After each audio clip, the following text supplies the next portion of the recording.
Acompanhe comigo a leitura do texto. Então Jesus falou às multidões e aos seus discípulos. Na cadeira de Moisés se assentaram os escribas e os fariseus. Portanto, façam e observem tudo o que eles disserem a vocês, mas não os imitem em suas obras, porque dizem e não fazem. Atam fardos pesados, difíceis de carregar, e os põem sobre os ombros dos outros, mas eles mesmos nem com o dedo querem movê-los. Praticam todas as suas obras a fim de serem vistos pelos outros, pois alargam seus filactérios e alongam as franjas de suas capas. Gostam do primeiro lugar nos banquetes e das primeiras cadeiras nas sinagogas, das saudações nas praças e de serem chamados de mestre. Mas vocês não serão chamados de mestre, porque um só é mestre de vocês, e todos vocês são irmãos. Aqui na terra não chame ninguém de pai, porque só um é o pai de vocês, aquele que está nos céus. Nem queiram ser chamados de guias, porque um só é o guia de vocês, o Cristo. Mas o maior entre vocês será o servo de vocês. Quem se exaltar será humilhado, e quem se humilhar será exaltado. Vamos orar, irmãos. Amado Pai, bondoso Deus, nos colocamos agora diante deste texto bíblico e pedimos que o Senhor renove a nossa mente por meio dele, que o Senhor transforme de fato a nossa maneira de pensar, e como veremos no texto, a maneira de Deus, a lógica de Deus é muito diferente da lógica do mundo, muitas vezes da lógica que nós mesmos pensamos até hoje. Que o Senhor possa usar da palavra de Deus e com o poder do Teu Santo Espírito vindo a nós e nos convencendo da verdade, nos fazendo viver de acordo com ela. Que possamos, de fato, seguir o exemplo de Cristo e não dos religiosos do seu tempo. Que possamos, desta forma, ser luz neste mundo e mostrar a maneira de Deus, a lógica de Deus para aquelas pessoas que ainda vivem em uma cegueira espiritual, que ainda vivem pensando como o mundo pensa.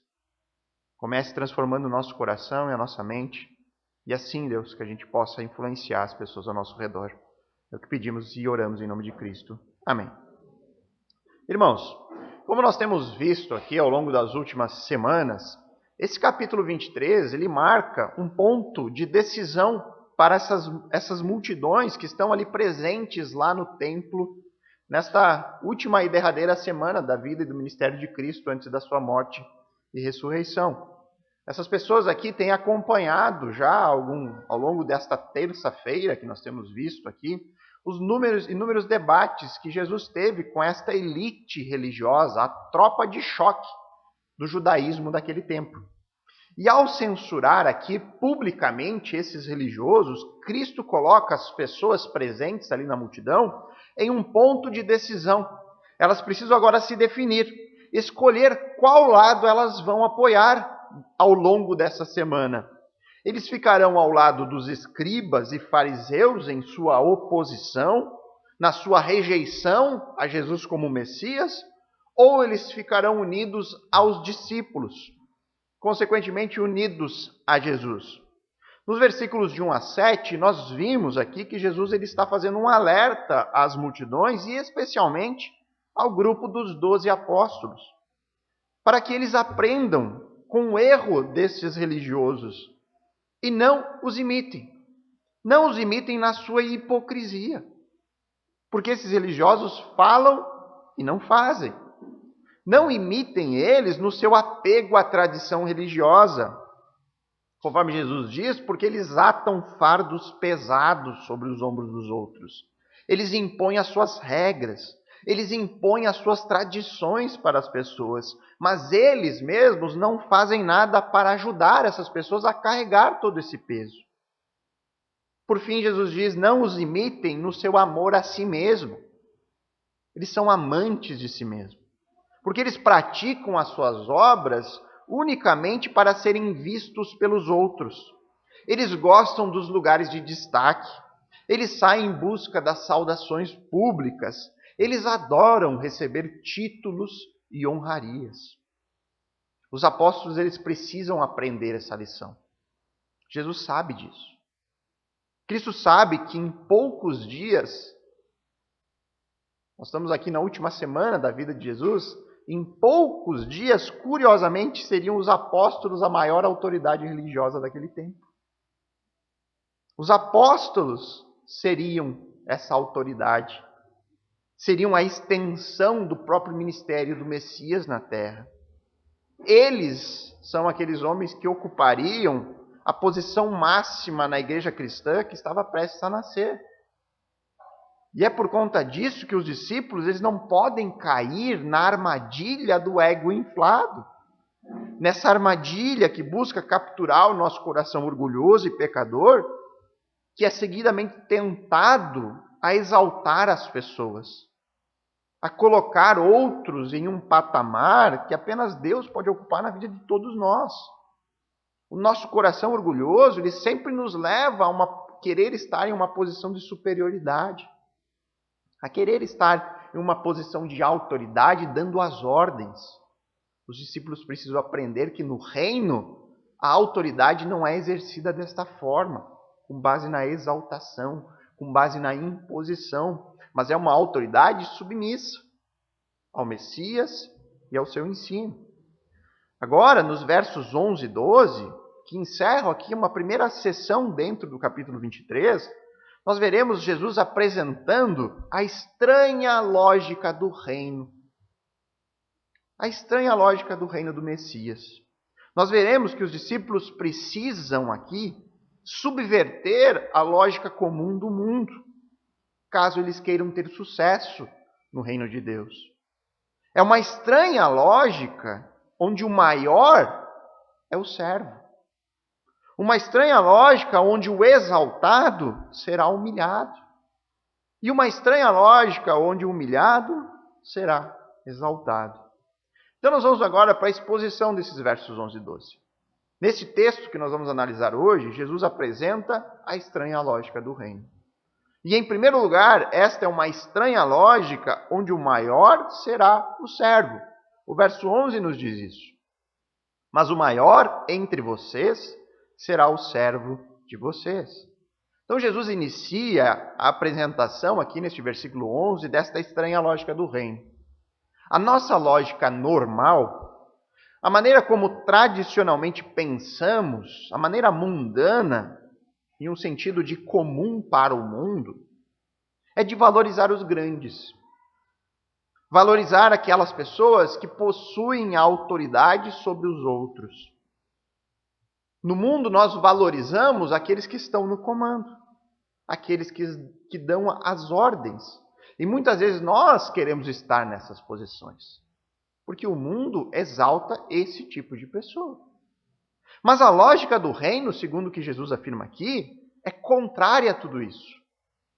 A grandeza no reino, ela é baseada na disposição para servir e não na disposição para dar ordens.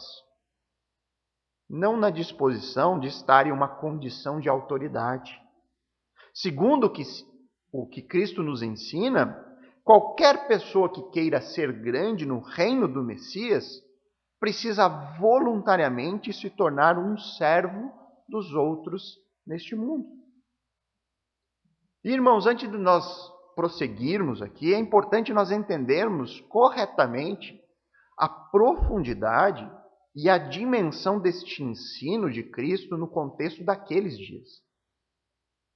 A ideia de que maior é o servo. Essa é uma ideia revolucionária para aqueles dias. A ideia de que maior é o servo, ela é enorme no contexto daquela época. Eu creio que para nós hoje, essas mesmas palavras, elas não têm o mesmo impacto quando a gente lê, do que certamente teve no momento em que Jesus disse elas. Nós vamos passar por essas palavras de uma maneira com um peso bem inferior ao que de fato deveria ter sobre nós. E por que eu digo isso? Porque nós estamos significativamente longe de uma realidade onde existam escravos como parte integrante da nossa sociedade. No tempo de Cristo e dos apóstolos, isso era parte do cotidiano, era algo comum. Nós, quando lemos um versículo como esse, pensamos em ser servo de uma maneira muito diferente. Nós pensamos no servo como aquela pessoa que se coloca à disposição de ajudar outro. É dessa maneira que a gente enxerga. Quando a gente lê nas Escrituras que nós, discípulos, precisamos servir, ser servos uns dos outros, nós pensamos, eu preciso ter uma disposição de ajudar. É isso. Basicamente, provavelmente, todos nós vamos pensar dessa forma. Só que esse conceito moderno que nós temos na mente está a quilômetros-luz de distância do peso do conceito de ser servo no tempo de Jesus, quando as palavras foram ditas. O contexto por trás desse versículo é o contexto da escravidão. Uma pessoa que se torna dona da outra. O servo é uma propriedade do seu dono. O servo não tem direitos. Ele não possui liberdade para fazer o que ele bem entende. Ele tem que fazer aquilo que o seu proprietário lhe ordena.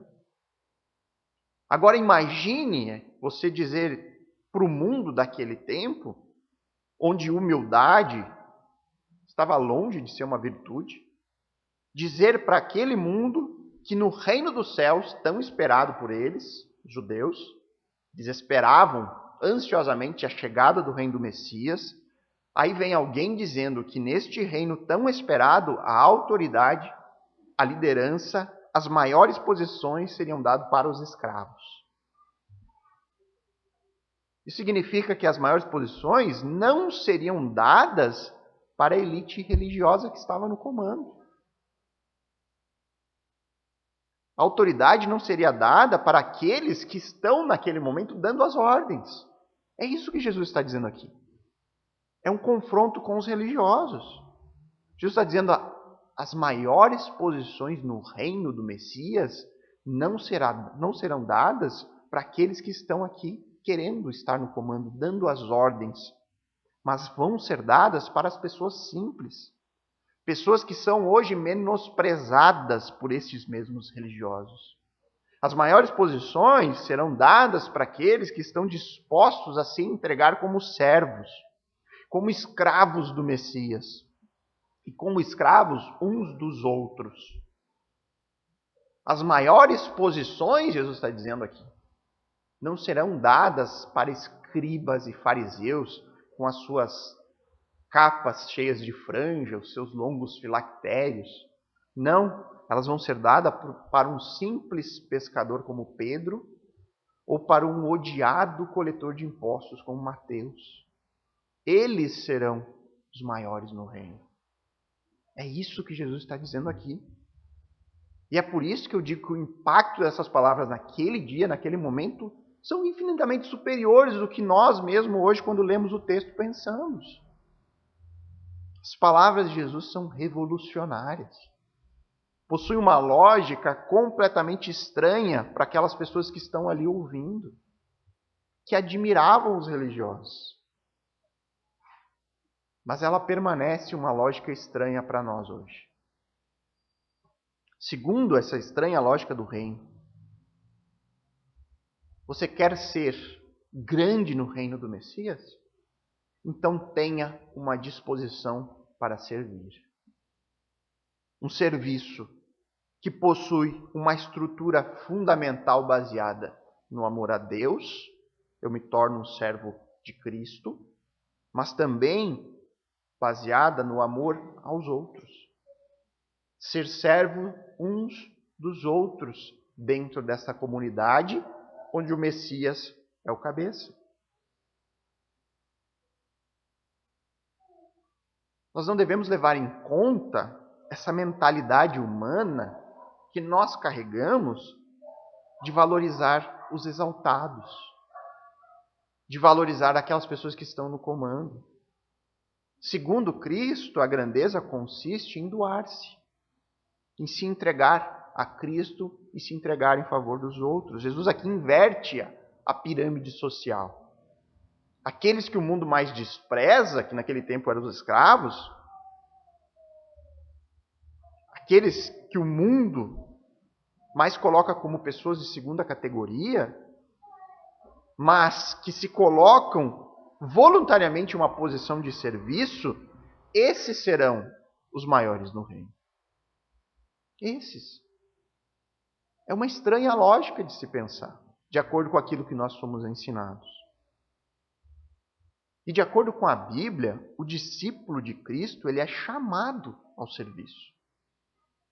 A Bíblia nos ensina que cada cristão recebeu pelo menos um dom espiritual para que possa usar em favor uns dos outros. Se nós pegarmos a primeira epístola de Pedro, no capítulo 4, verso 10, nós lemos a instrução do apóstolo: sirvam uns aos outros, cada um conforme o dom que Deus concedeu, como encarregados de administrar bem a multiforme graça de Deus. Há uma ordem ali, um mandamento, uma instrução de Pedro. Sirvam uns aos outros. Não é algo opcional. Usem o dom que Deus deu a vocês e sirvam. Percebam que a disposição para o serviço não se trata de ser apenas o maior no reino. Nós não vamos servir por uma busca pelas melhores posições na eternidade. Não é disso que se trata. Serviço é um mandamento para o cristão. Nós devemos fazer isso. É uma obrigação. Portanto, nós temos que nos empenhar em servir no reino por meio de servir aos outros. O ensino do Novo Testamento nos diz que a base da verdadeira religião, de uma fé salvífica, é o amor a Deus e ao próximo. E mesmo que nós sejamos incapazes de obediência perfeita, de cumprir completamente os 2 principais mandamentos, se essas marcas não forem encontradas na vida de uma pessoa, é muito difícil você acreditar que aquela é uma confissão de fé verdadeira. Ou seja, se eu digo que creio em Cristo como meu único e suficiente Salvador, mas eu não tenho na minha vida um relacionamento pessoal com Deus com base na sua palavra, em uma vida de oração, a minha confissão de fé deve ser considerada como falsa. É incompatível. Eu digo crer em Cristo, mas eu não me preocupo com a sua palavra. São coisas que não casam. É a evidência de que a confissão de fé é falsa. Não há como isso existir. Da mesma forma que se eu afirmo fé em Cristo, mas eu não me envolvo em relacionamentos pessoais com outros crentes, eu não busco servir de alguma forma, se eu fecho os meus olhos para a necessidade de quem está próximo de mim, igualmente a minha declaração de fé é inconsistente com a conduta de alguém que diz seguir o ensino de Cristo. Por isso que quando alguém afirma ser crente, mas não se envolve, não se interessa, não participa da congregação, não cria um compromisso de servir na sua igreja, e que eu não falo tentar não pensar numa igreja instituição, mas outros crentes, a união de várias pessoas que creem da mesma forma. Se nós não nos envolvermos, a minha declaração de fé, ela é incoerente com aquilo que eu digo professar. O não servir, o não se envolver com congregação é uma declaração prática de que não existe amor ao próximo. Eu não me preocupo com os outros. Porque a congregação serve para nós colocarmos em prática o dom que Deus nos deu. Deus me deu capacidades para que eu use em favor dos outros e não para mim mesmo. Vamos pensar no caso do dom do pastor. O pastor ele é chamado e recebido com o dom de ser pastor e mestre. Ou seja, cuidar do rebanho, alimentar com a palavra, o ensino, oração, enfim. E aí eu recebo o dom de Deus, mas eu não uso. Eu simplesmente resolvo seguir um outro caminho. Deus me deu um dom para servir. E assim é com todos nós, irmãos. E como eu falei na semana passada, não há uma diferença de um ser mais espiritual do que o outro de acordo com o dom que recebeu, mas apenas função. Deus deu um dom para mim, mas deu um dom para você, para que seja usado em favor uns dos outros. A mão não é maior que o pé e nenhum outro órgão do nosso corpo. Da mesma forma, assim funciona a igreja. Somos capacitados e chamados para o serviço amoroso uns com os outros. Os dons espirituais são entregues por Cristo para serem usados. Para serem usados. De tal modo, irmãos, que compete a cada um de nós descobrir a forma mais adequada de usar os nossos dons. Porém, o serviço nunca vai ser opcional. Em uma religião onde os pilares fundamentais é o amor. Quando eu sei disso e mesmo assim opto em me abster de servir e congregar, onde eu espero os outros virem até mim, ao invés de ir buscar auxiliar os outros, de servir, eu só assino um atestado de que a minha vida gira em torno de mim mesmo. Eu espero que os outros venham me servir, mas eu nunca me coloco à disposição. Só que a lógica, esta comum do mundo, de olhar apenas para o próprio umbigo, para suas próprias necessidades, não funciona no reino do Messias. A lógica do reino ela é estranha para o mundo. No reino, o maior é aquele que entrega a sua vida em benefício do outro. O maior é aquele que se doa, que pensa diferente porque coloca o interesse do outro acima até mesmo do seu próprio interesse.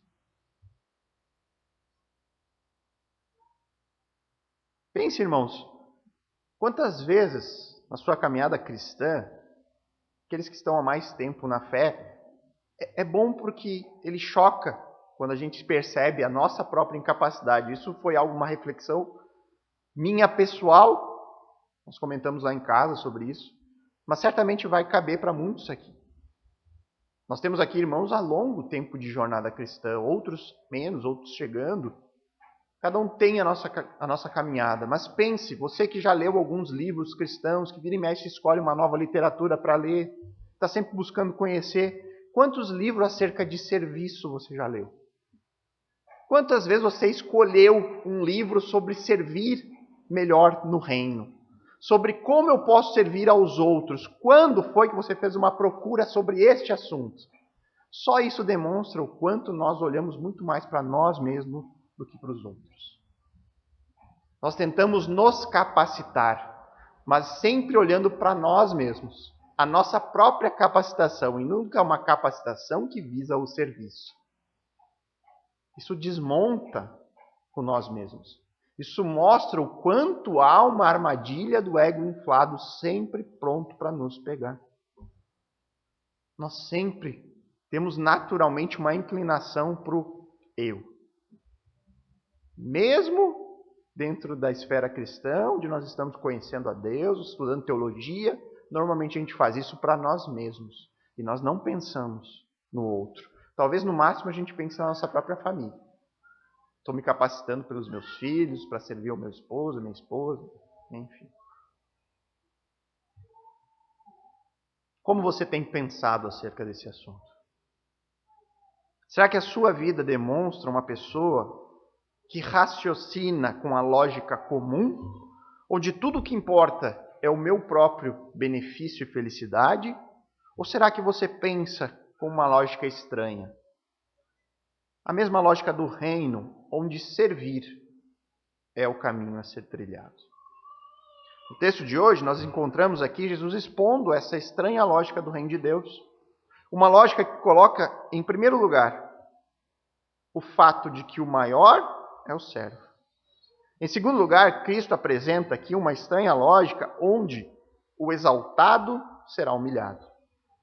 A primeira parte do verso 12 diz: quem se exaltar será humilhado. E esse é mais um princípio que não reflete a lógica humanamente e naturalmente comum do mundo. Este é um princípio que reflete a lógica do reino. E nós temos que admitir que essa é uma lógica estranha. Afinal de contas, as maiores honras são dadas no mundo para os exaltados, para pessoas que são elevadas a um patamar superior. Pessoas admiradas, reconhecidas por seus feitos e títulos. Entretanto, por mais estranha que essa lógica seja para o mundo, ela não é estranha para Deus e para a sua palavra. Por exemplo, nós temos vários provérbios que falam de uma maneira contrária ao que o mundo fala. Vou citar alguns aqui. Provérbios 29 e 23. Nós vamos ler lá. o orgulho do ser humano o abaterá, mas o humilde de espírito obterá honra. Depois nós temos Provérbios 16, 18, também diz: antes da ruína vem a soberba, e o espírito orgulhoso precede a queda. Nós temos Provérbios 3,34, que diz: certamente ele, Deus, zomba dos zombadores, mas dá graça aos humildes. E aqui nesse provérbio, tanto Tiago quanto Pedro, nas suas epístolas, eles citam esse provérbio 3,34, dizendo que Deus resiste ao soberbo, mas dá graça aos humildes. De acordo com o procedimento dos religiosos do tempo de Jesus, esses que Cristo está aqui censurando no capítulo 23 do Evangelho de Mateus, homens que deveriam ser modelos de conduta e de fé, os guardiões da Escritura, eles não compreendiam a lógica de Deus, a lógica do reino, exposta na própria palavra, que eles tanto diziam obedecer. Afinal de contas, conforme nós temos visto até aqui, esses religiosos falam, mas não fazem. Colocam o fardo da tradição religiosa sobre as costas dos outros. Não fazem nada para ajudar as pessoas. Gostam de serem vistos pelos outros, de serem admirados, de receberem saudações, títulos. Gostam de ocupar espaços de honra, ou seja, sentem prazer na exaltação por meio de uma religiosidade apenas externa e aparente. Jesus afirma aqui nesse versículo 12 que para o reino do Messias e a sua estranha lógica, esse tipo de religiosidade, que busca exaltação, que é de aparência, só serve para uma coisa: receber uma recompensa escatológica, ou seja, futura, que é a humilhação. Estes homens aqui é a ilustração daquele outro texto que diz que muitos estarão à porta do reino batendo: Senhor, mas nós fizemos milagres em teu nome. Nós expulsamos demônios em teu nome. E o Senhor diz: apartem-se do reino. Eu nunca conheci vocês. Esse é o caso. Esses religiosos que acham serem os guardiões da palavra, os modelos de fé, na verdade serão humilhados com a consumação do reino. Porque quem se exaltar na semelhança de escribas e fariseus, quem for elevado a um patamar superior aos outros, mais espirituais, mais santos, quem sente prazer em um tipo de reconhecimento meramente humano, estes serão humilhados quando o reino for consumado. Este aqui, irmãos, é um alerta forte, porém muito claro. Nós lemos o texto bíblico e encontramos aqui um modelo detalhado de religiosidade que é condenada por Deus. Nós temos aqui o exemplo do que não deve ser seguido na conduta desses homens que lideravam a religião judaica no tempo de Jesus. E nós temos aqui as consequências desse tipo de procedimento, que possui como norma valorizar e exaltar pessoas a um patamar que apenas Deus deveria ser exaltado. Está aqui escrito de forma bastante objetiva, muito clara. Mas o que nós vemos hoje na prática? O que nós observamos quando nós olhamos para vários círculos religiosos? Nós vemos unicamente o estrago que o pecado faz com a humanidade e a cegueira que ele provoca. Por que eu digo isso? Porque nós observamos na prática inúmeros grupos religiosos, igrejas, vertentes do cristianismo que possuem a Bíblia como manual, como regra de fé, que dizem estudar o texto bíblico, que dizem se submeter a ele, grupos que afirmam, sem nenhum tipo de vergonha ou constrangimento, que a Bíblia é a palavra de Deus. Eu creio, a Bíblia é a palavra de Deus.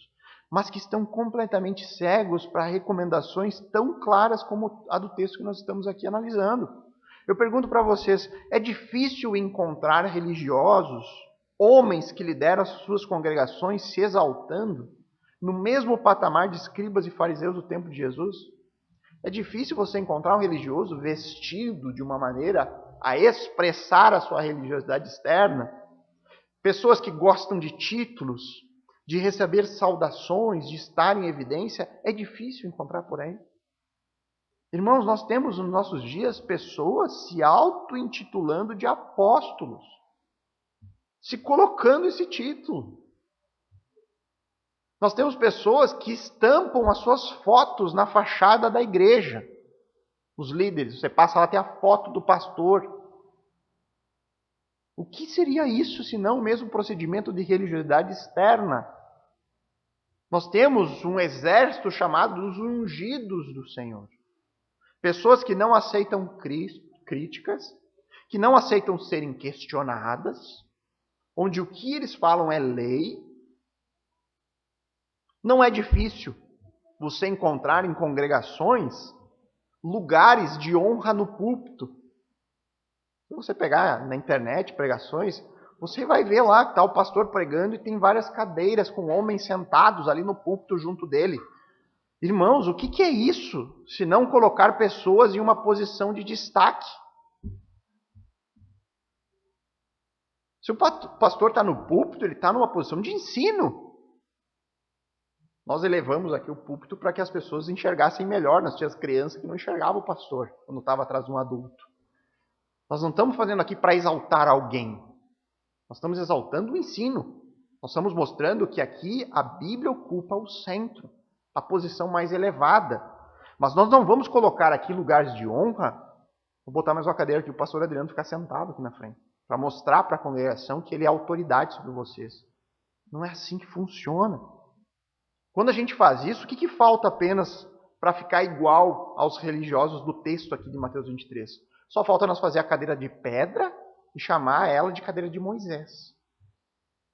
É só isso que falta para as igrejas dos nossos dias, serem exatamente iguais àqueles religiosos daquele tempo. E eu denuncio isso aqui com pesar, irmãos. Porque, como eu disse na semana passada, essa armadilha do ego inflado, ela está sempre pronta para nos pegar. Nós não estamos livres, porque o nosso coração ele é orgulhoso. Se nós não tivermos os nossos olhos abertos para essa realidade, nós vamos acabar trilhando este caminho um momento ou outro na nossa vida, na vida da nossa congregação. Nós não podemos trilhar o mesmo caminho de escribas e fariseus. De pessoas que encontram na religião, não um local de acesso a Deus, mas uma possibilidade de exaltação pessoal. Uma possibilidade de obter um cargo, de ter posição, de ter reconhecimento. E tristemente, irmãos, em muitos casos, em pequenas congregações, em locais simples, você vê aquela igreja ali vendo muitos irmãos vendo a oportunidade de apenas botar uma roupa que talvez ele não botaria na sua vida diária. Você tem comunidades cristãs carentes, lugares mais pobres, aquela exaltação ao terno e gravata. Você vê ali que as pessoas encontram ali uma possibilidade de se vestir de uma maneira que talvez nunca se vestiria. Isso é o nosso coração orgulhoso nos enganando. Se aquela maneira de se vestir não faz parte da comunidade, não há motivo para isso. Mas o nosso coração sempre tenta nos exaltar. Ele sempre está ali. Há uma armadilha pronta. A lógica do religioso orgulhoso é pensar sempre desta forma. Se exaltando, ser merecedor, ser digno. O religioso ele vai também sempre procurar se comparar com os outros. A pessoa religiosa, ele sempre olha assim, mas eu não faço o que o outro faz. Mas eu tenho ido muito mais à igreja do que a maioria dos meus irmãos. Eu não cometo o pecado que eu sei que aquele outro comete. Eu tenho lido a Bíblia muito mais que muita gente. Eu tenho uma rotina de oração. Eu mereço que Deus me abençoe. O religioso, ele olha para os outros como pecadores. Mas ele nunca reconheceu de fato a sua própria miséria, a sua própria incapacidade. Ele nunca reconhece o seu próprio pecado. Ele permanece sempre olhando para si mesmo de forma exaltada. E jamais essa pessoa se oferece para ajudar os outros, que ele considera como inferiores na sua própria religiosidade. Ele nunca se oferece a ajudar os outros a crescerem na fé, quanto ele se julga ser grande na fé. Esquecem completamente do que Jesus disse, que quem se exaltar será humilhado. Então, no texto de hoje, nós encontramos Jesus expondo a estranha lógica do reino de Deus. Uma lógica onde, em primeiro lugar, o maior é o servo. Em segundo lugar, uma lógica onde o exaltado será humilhado.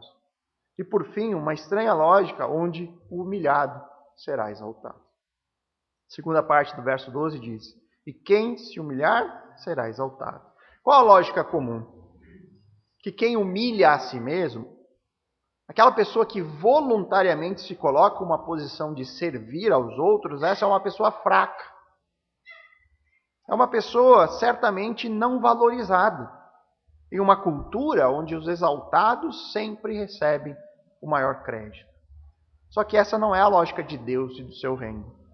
O profeta Ezequiel já havia dito, em Ezequiel 21:26, assim diz o Senhor: o humilde será exaltado, e o soberbo será abatido. Mas muito além disso, em Isaías 57:15, Deus promete, e aqui abram os seus ouvidos para essa verdade maravilhosa. Deus promete habitar pessoalmente com os humildes. Assim diz o texto de Isaías 57:15. O alto e sublime, que vive na eternidade, o santo diz: habito nos lugares altos e santos, e também com os de espírito oprimido e humilde. Dou novo ânimo para os abatidos e coragem aos de coração arrependido. Deus diz: olha, eu habito nos altos lugares. Ele se coloca acima de nós, exaltado, diferente, santo. Eu habito nesses lugares. Mas eu também habito com aquelas pessoas de espírito oprimido e humilde. Eu habito com eles. Essa verdade é maravilhosa. O Antigo Testamento já nos apontava para a necessidade da humildade em nosso relacionamento pessoal com um Deus que é alto e sublime. Mas quando nós vamos para o Novo Testamento, especialmente para as próprias palavras de Jesus, nós vemos que esse é um dos temas mais enfatizados, mais importantes do seu ensino. A luta contra o orgulho, a busca por um espírito humilde e arrependido. Quando eu terminar a exposição do Evangelho de Mateus, provavelmente eu for fazer uma análise de todas as pregações, nós veremos que várias delas, o tema foi orgulho, a luta contra o orgulho, a busca por humildade, busca por arrependimento. Tema central do ensino de Cristo. Só que Cristo, ele é muito diferente dos seus opositores aqui do texto. No versículo 3, o que diz sobre eles? No verso 3 do capítulo 23, fala dos religiosos. Eles dizem e não fazem. Imagine se Jesus fosse um destes, que afirma a necessidade de humildade, de disposição em servir, porém você não encontrasse isso na vida dele. Nós olhássemos para Jesus como um rei exaltado dando ordens. Ele é um rei exaltado.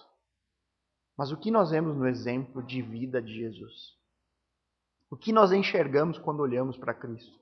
Nós encontramos o maior de todos os exemplos em relação à humildade e serviço.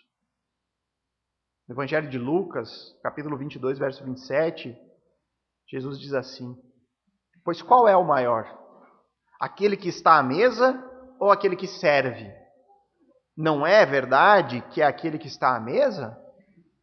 Lógica do mundo, é assim que funciona. O maior é o que está sentado na mesa sendo servido. Isso é fato. Jesus confirma isso, não é verdade que é isso? E aí ele diz: pois no meio de vocês eu sou como que serve. Eu, o Messias, o Rei, sou aquele que está servindo vocês. Jesus apresenta também ali no Evangelho a estranha lógica do mundo, a estranha lógica do reino. Podemos lembrar também de Mateus capítulo 20, texto que nós já analisamos, versos 25 a 28, que então Jesus, chamando para si, disse: vocês sabem que os governadores dos povos os dominam e que os maiorais exercem autoridade sobre eles. Mas entre vocês não será assim. Pelo contrário, quem quiser tornar-se grande entre vocês, que se coloque a serviço dos outros. E quem quiser ser o primeiro entre vocês, que seja servo de vocês. Lógica do mundo, o maior é o que está em autoridade. A estranha lógica do reino, o maior será o que serve. E aí ele termina dizendo, tal como, ou seja, siga o exemplo. De quem? Do Filho do Homem, o Messias, Cristo, que não veio para ser servido, mas para servir e dar a sua vida em resgate por muitos. A lógica de Deus não é a lógica do mundo. Jesus informa que ele, o Filho do Homem, o Rei Messias, não veio para este mundo desfrutar dos benefícios de ser um grande rei. Ele não veio para ser servido, mas ele veio para servir. Ao contrário do que nós esperaríamos, de acordo com a nossa lógica comum. O que nós esperaríamos do Rei dos Reis vindo ao mundo? Mas ele não veio para ser rodeado de servos, como nós poderíamos imaginar. Ele veio para ser o maior de todos os servos. Ele voluntariamente se humilhou para nos salvar.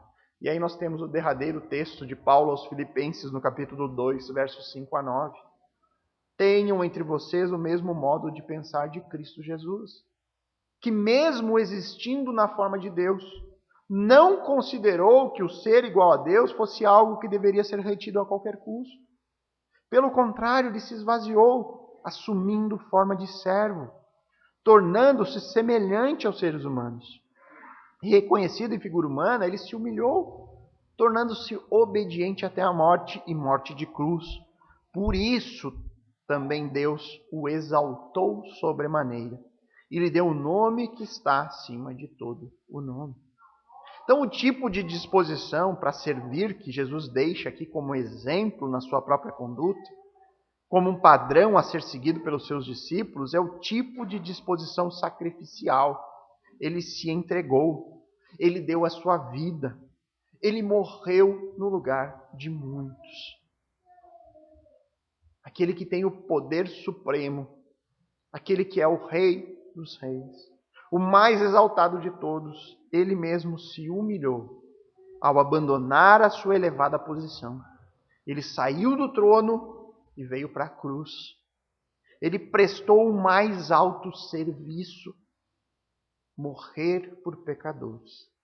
Ele deu a sua vida em resgate e por isso foi exaltado extremamente. Nós não precisamos morrer na cruz, irmãos.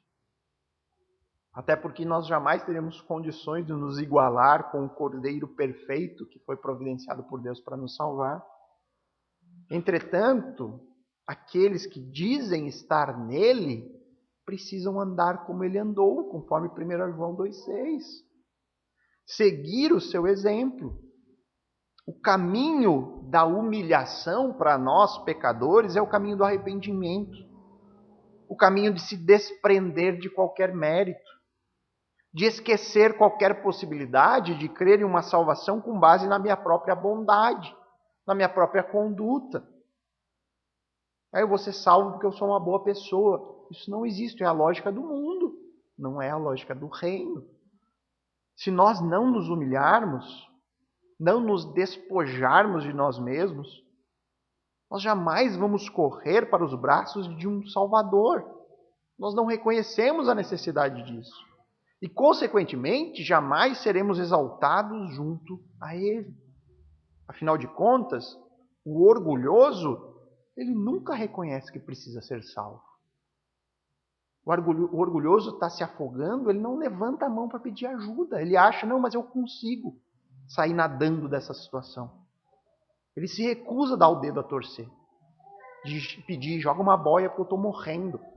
Assim é o orgulhoso. Nós vamos achar sempre que temos algum tipo de mérito. Eu não preciso me entregar para Jesus. Porque no final das contas eu creio nele e eu também sou uma boa pessoa. E por eu ser bom, eu não preciso viver dessa maneira radical como dizem. Doce engano, irmãos. Um dos obstáculos que os religiosos do dia de Jesus foram incapazes de superar era o de crer em um Messias humilhado. Crer em um Messias onde não havia nada na sua aparência para o desejar. Não era um rei no padrão que eles esperavam. Era um Messias que não andava entre os círculos dos mestres. O Messias não andava entre fariseus e escribas, os maiorais da religião, mas ele andava com um povo comum. Um povo que era chamado por esses religiosos de pecadores. Aparentemente, esses homens eles foram incapazes de entender a lógica de Deus e do reino. Uma lógica estranha para nós, pecadores, orgulhosos, carentes de salvação, mas que não é nada estranha para Deus e a sua palavra.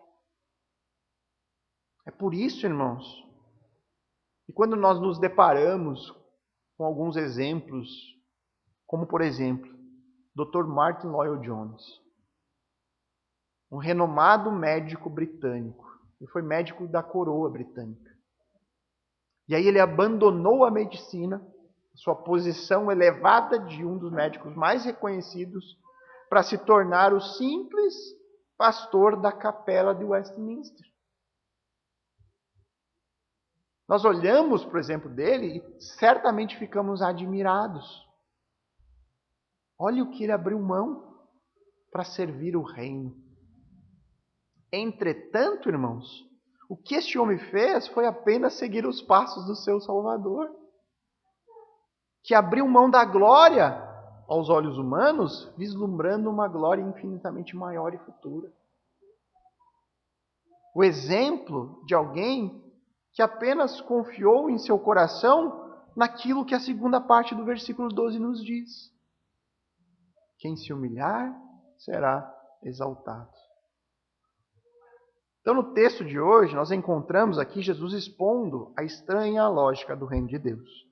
Uma lógica onde, em primeiro lugar, o maior será o servo. Em segundo lugar, uma lógica onde o exaltado será humilhado. E em terceiro lugar, uma estranha lógica onde o humilhado será exaltado. Como temos visto aqui, irmãos, ao longo dessas últimas semanas, neste capítulo 23, ele marca aqui um ponto de divisão e de decisão pessoal para as pessoas que estão ali, naquele momento, no templo, ouvindo Jesus. Estão ali nesta última semana da vida de Cristo, antes da morte e crucificação. Nestes versículos iniciais, os versos 1 a 12, nós encontramos claramente dois lados aqui.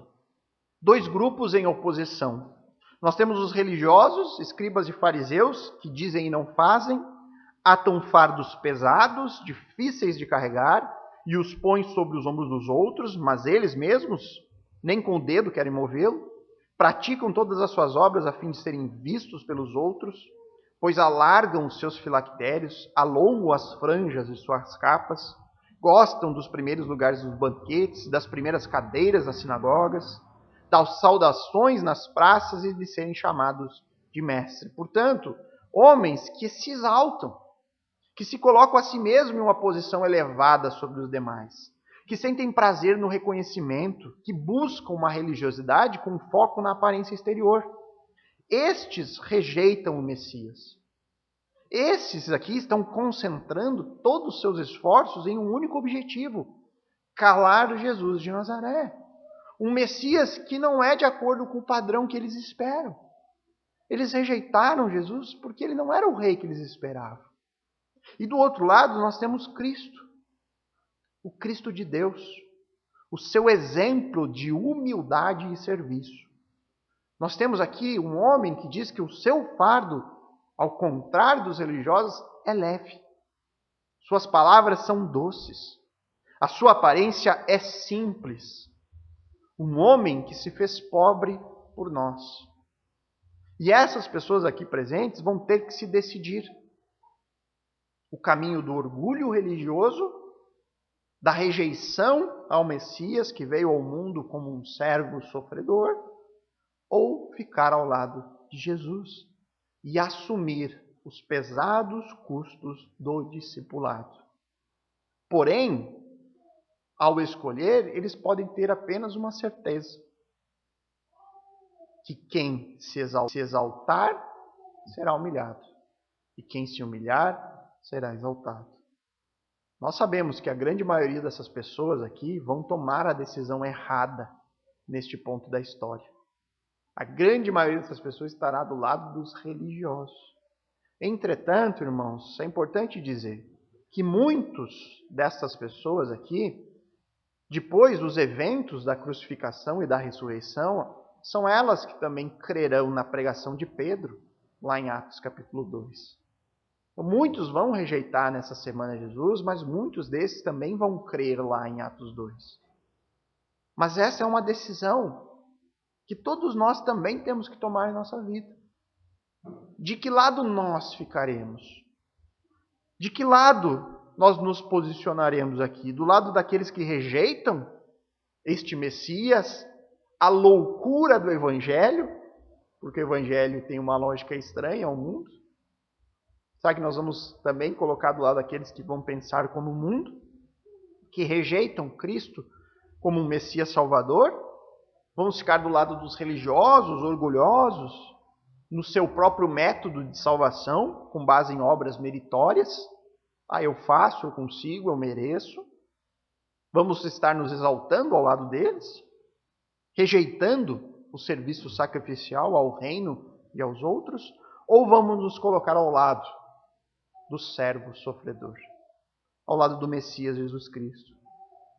Vamos nos esforçar em um relacionamento pessoal com Ele e buscaremos viver em obediência, seguindo o seu exemplo de humildade e serviço, assumindo os custos do discipulado, porque não é fácil. O caminho, como a Bíblia diz, é estreito. E mais especificamente, então, o que a sua vida tem demonstrado sobre isso? De que lado a sua vida demonstra que você está neste momento da sua história? E eu convido você a pensar sobre isso por um instante e vamos orar na sequência.